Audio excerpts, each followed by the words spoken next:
In the early days of PC gaming, cracking a game was almost a hobby for many. You'd download a file, copy a crack folder, and bypass a simple license check. But as we moved into 2026, the gaming industry declared war on piracy. Companies started using kernel-level protections tools like Denuvo and Activision's Ricochet.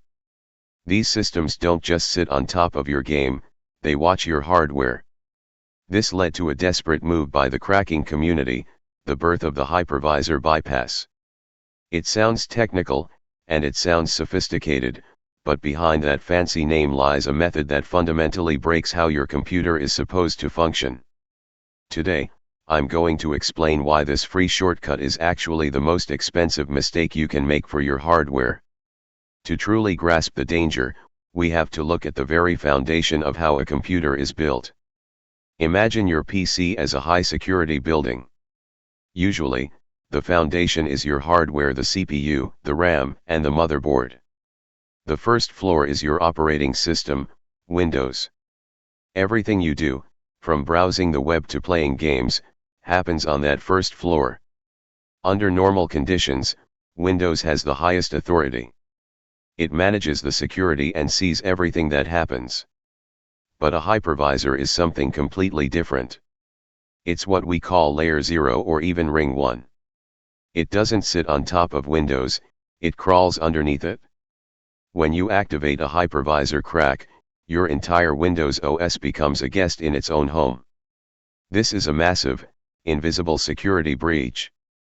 It means the crack now has total authority over every single piece of data moving between your processor and your software.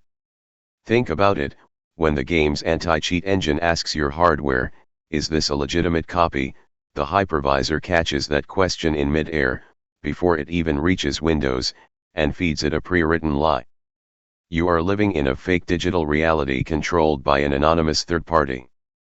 You've given a total stranger the keys to the basement of your digital life, and they can watch everything you do without Windows ever knowing. The most alarming part of these cracks is the instructions they give you. They almost always demand that you disable VBS, Virtualization-based Security, and DSE, Driver Signature Enforcement. Let me explain why this is digital suicide. DSE is the wall that prevents hackers from installing malicious drivers that can steal your bank details, passwords, and private files. Windows only allows signed drivers from trusted companies. By turning off DSE, you are opening the floodgates. Since the crack is already at the hypervisor level, it can inject a keylogger or a remote access Trojan directly into your system's memory. Because the crack is lower than your antivirus becomes completely blind. It's like having a security guard at your front door while a thief is already living in your basement.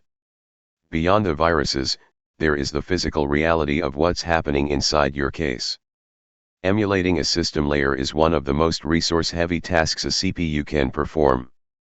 When you play a heavy game like Modern Warfare 3 through a hypervisor, your CPU isn't just processing the game, it's constantly translating instructions between the virtual layer and the physical layer. This creates a massive overhead. You'll notice your fans spinning at max speed even in the menus. This constant thermal stress leads to electromigration, a process where the tiny circuits in your CPU slowly degrade. You might save some money on a game today, but the hidden cost is the permanent damage to your motherboard and processor. You are trading the life of your $1,000 PC for a $70 game. Is the free game era over? In many ways, yes. The risks have become too high. When a crack asks you to compromise your BIOS, your kernel, and your thermal safety, it's no longer a crack, it's a liability. My recommendation is simple: avoid any software that asks for hypervisor-level access. Official services like Xbox Game Pass or Steam sales are not just about being legal, they are about being safe. They allow your hardware to run the game natively, with full optimization and full security. Don't let a repack ruin your gaming experience or your hardware. If you found this technical breakdown helpful, hit that like button and share it to warn others. Stay safe, and I'll see you in the next one.